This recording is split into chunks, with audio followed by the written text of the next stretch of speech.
Babes, there are certain plants I have in my collection that I have to, from time to time, ask myself, what's going on? Why am I the only one in the world that seems to have these plants or care about them? Has there been a secret meeting amongst, especially you, my American girlies? Has there been a secret meeting in the United States of America and the Western world telling you all not to buy these plants?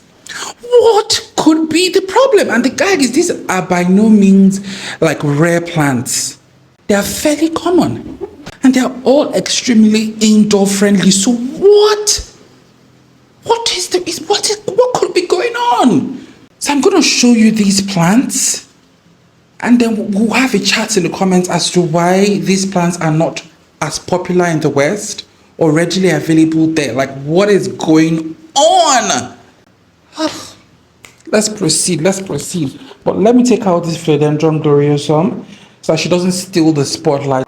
Okay, great. So now we can have a better view of these plants, especially this big, huge one I'm about to show you. She's going to take up the whole space. She's quite fabulous. She's quite huge.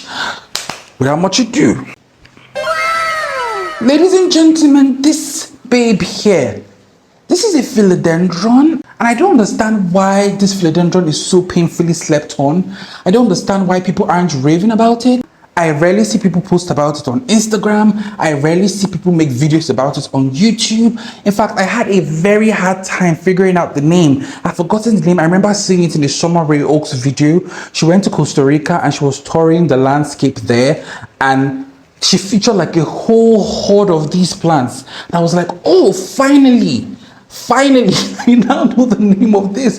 So it's a self-heading philodendron, so you do not need a pole. This is an incredibly easy plant and quite indoor friendly. I have her placed right next to my window and she is a fast grower. So not only do you have a philodendron that is huge and it's quite the statement piece, but you also have something that will grow quite rapidly indoors. Like, she pushed out this leaf and before it even fully unfold, look at it, before it even fully unfold, Madame is on a mission to bring out another one.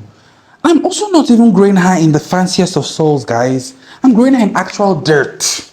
She's in actual dirt from the earth. And she doesn't seem to mind. She's even sprouting some offshoots. I'm going to need to insert B-rolls. So this is a very easy plant. I've not had any pest issues with this plant whatsoever. It pretty much just takes care of itself. So I have to ask again, babes, why isn't this plant a prominent feature in your videos, in your homes, in your nurseries? What is the tea? What really is the issue?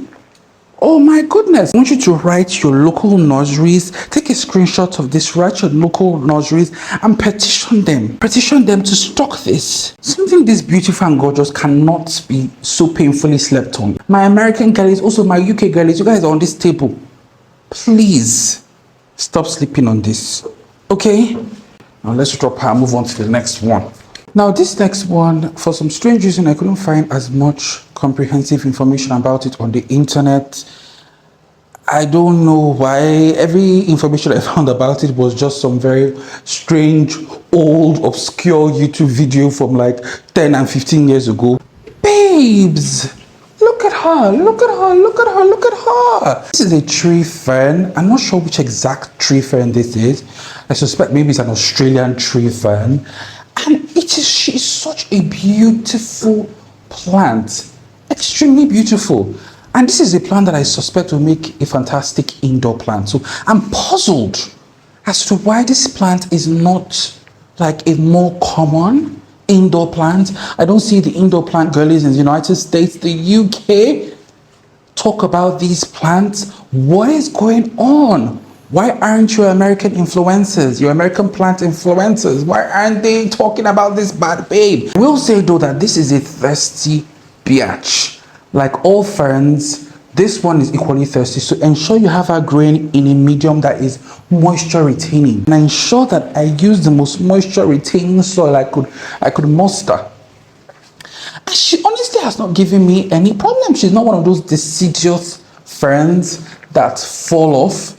If some of you are brave enough to grow a maiden hair fern, There's absolutely no reason why you should not grow this. Some of you are crazy enough to grow a maidenhair fern that even we in the tropical parts of the world struggle to keep hydrated and alive. So there's no reason why you shouldn't grow this. Why I got this one is because it has the potency to grow quite big and huge. It can grow into huge, big cascading trees. That's why it's called a tree fern as they mature. And so my dream is to eventually plant this in the ground in my own home, my little homestead, my little cottage homestead, and just see it grow into this beautiful umbrella. She seems to be quite a decent grower. This was a new leaf. I think this is the latest leaf here. And also already, Madame is bringing out some yummy, can you see those hairy fronds? She's about to bring out a new leaf. So I'm quite excited about this. Remember, like I said, take a screenshot and write to your local nurseries. Costa Farms, why doesn't Costa Farm have this?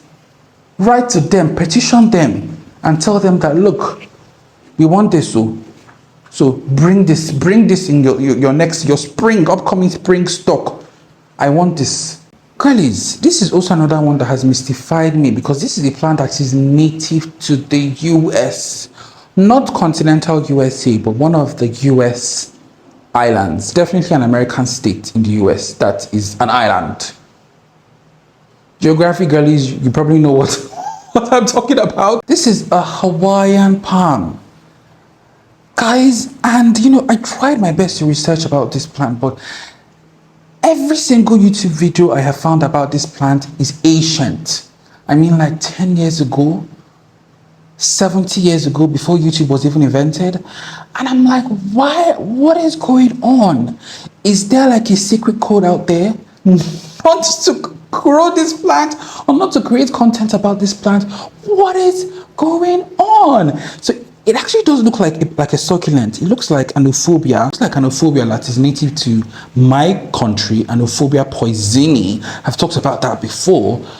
But this is not an euphorbia by any means. This is actually some form of tropical succulent, and it has this fat codex. Now, I will say when I first got mine, babes threw a massive tantrum.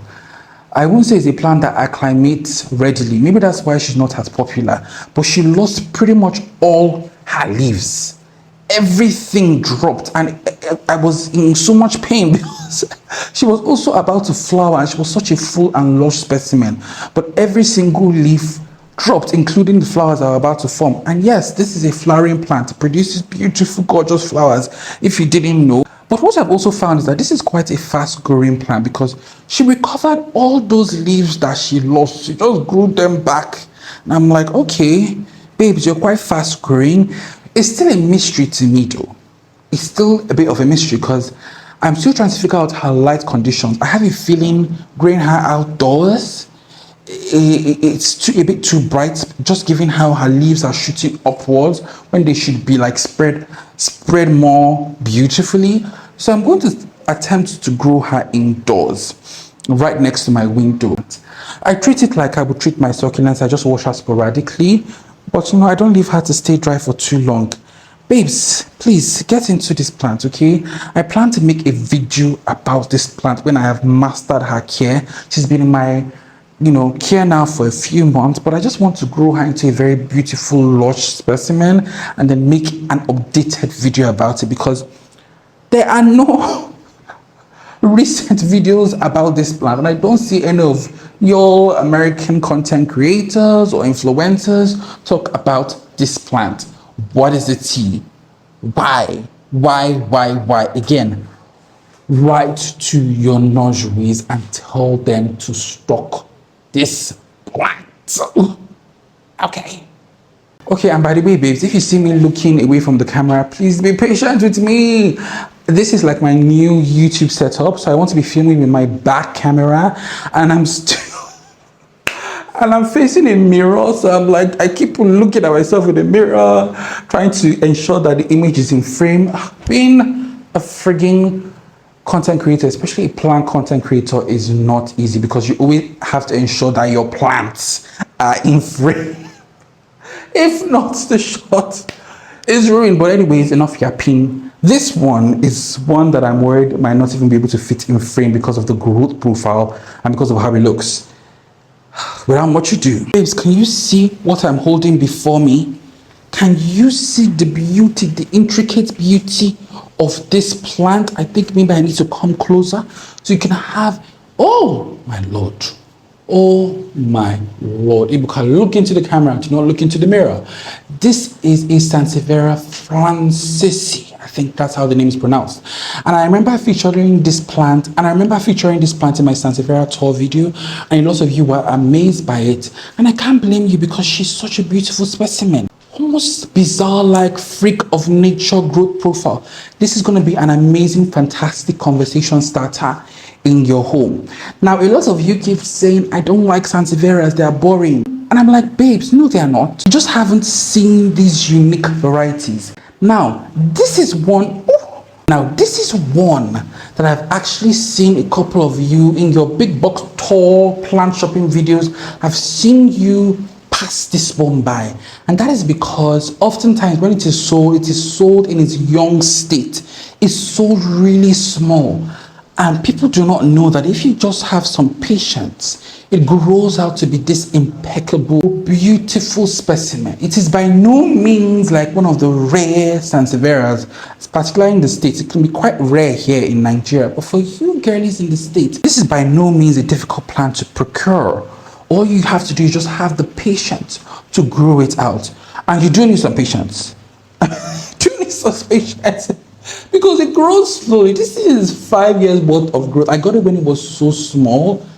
Now I won't say 5 years, maybe 3 years worth of growth, babes. 3 years worth of growth, mostly outdoors in the tropics.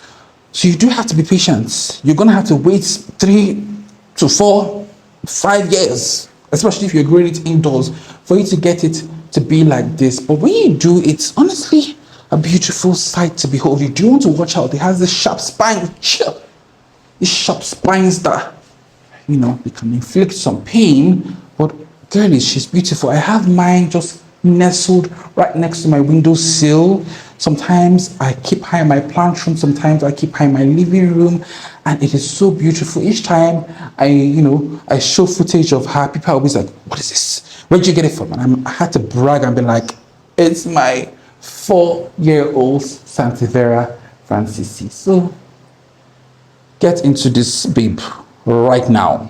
Right to your local nurseries, right to Costa farms, whatever. And if you see this in your big box store when it looks small, buy it and just be patient with it to grow into this. Okay, now this next one I may be partial to it because it is native to my country. I love it.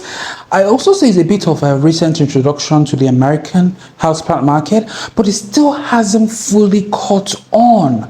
I don't know why. In fact, you hardly find content about this. You hardly find anyone that has a full specimen. I'm like, what is the tea?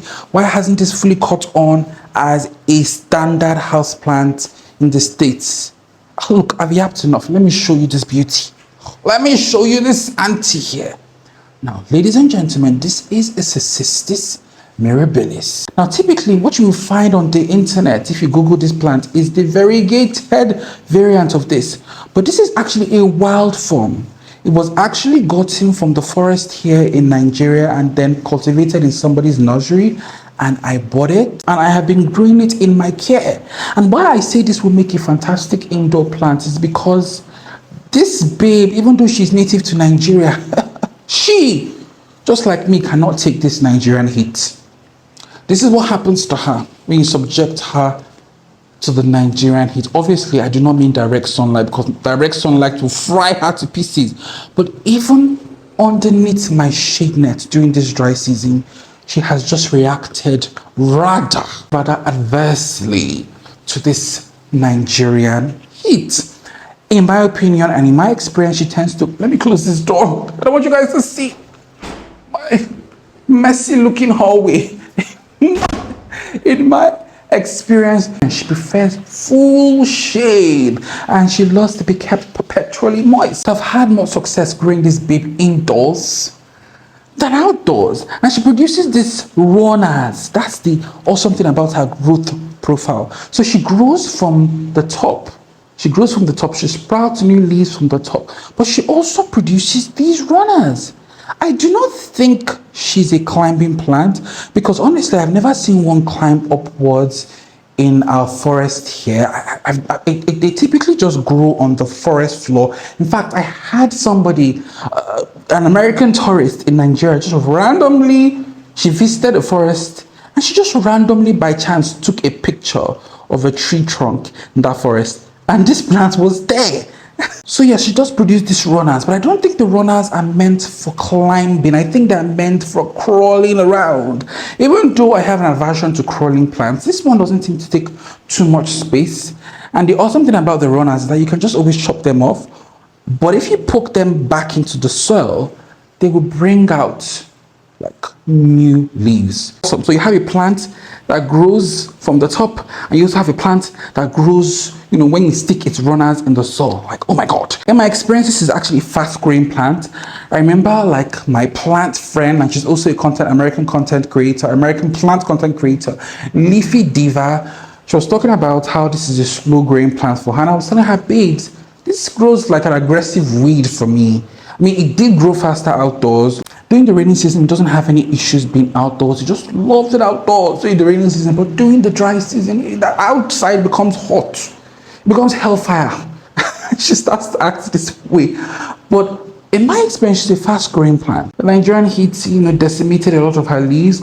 But now that I've been growing her indoors, she's been picking up. Yes, please write to your big box stores. Write to Costa farms to mass produce this plant. You all need to be able to get her because she's a beautiful plant and I think she'll do well indoors, okay? Now, this last one, I won't say I would just love to see more of her. She's a bit of like a somewhat accessible plant in the States from the videos I've seen of you all touring your big box stores.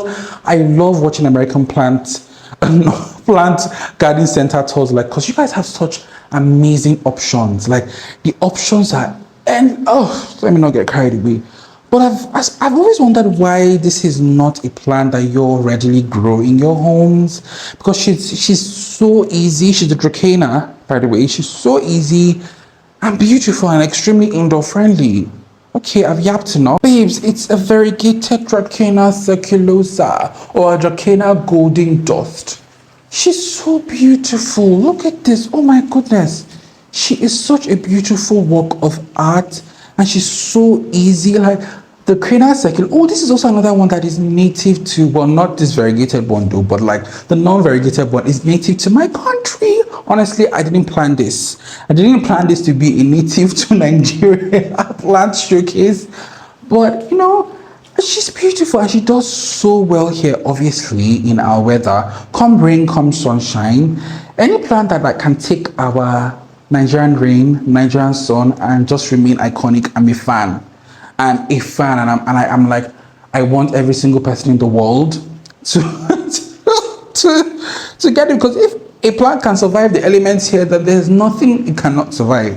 So it's very beautiful, very easy. The variegation is just iconic. It is popping. And also this is another one that makes a fantastic indoor plant. I grew this outdoors, but I've also brought her indoors on occasion from time to time. And she doesn't seem to mind. And also very, very pest resistant. I don't have any pest issues on this plant at all. Like pests don't seem to care about it whatsoever. And she's also quite drought tolerant as well. Sometimes I forget to water her. I have my moments where I forget to water her. I have my moments where I treat her like trash. But she doesn't mind. The only con is that she's quite slow growing. Obviously, because of the variegation, it makes her quite a slow growing plant. But outside of that, iconic babe that you all need to grow in your home. So please, next time you see this plant in your big box store, get it. This is 2025. We're not doing all this, oh my god, I only buy rare plants. Really? Grow up, girlies. Even if it's a common and readily accessible plant, as long as it is beautiful and as long as you love it, it deserves a spot in your home, okay? I do hope I was able to properly showcase her. I'm so not used to this setup. I know it will drastically improve my video quality. Let me know if you have noticed any improvements in my video quality. I'm shooting with my back camera as opposed to my front camera, so yeah. Anyways, darlings, we have come to the end of this video. I really hope you like it, and again, I apologize if I was acting a bit off and I wasn't facing the camera. It's a setup I'm not used to, but I believe that with time I'll be able to get used to it. Just bear with me. If you liked this video, like and subscribe. I need to keep telling you all to subscribe more often, like because I feel like if you watch to the end, you're already subscribed. Like you're already one of my OG hardcore subscribers if you watch the end. So I'm like, well, there's no need to remind you to subscribe because you probably already subscribed. But if you haven't, please subscribe, and I'll see you in the next video, babes.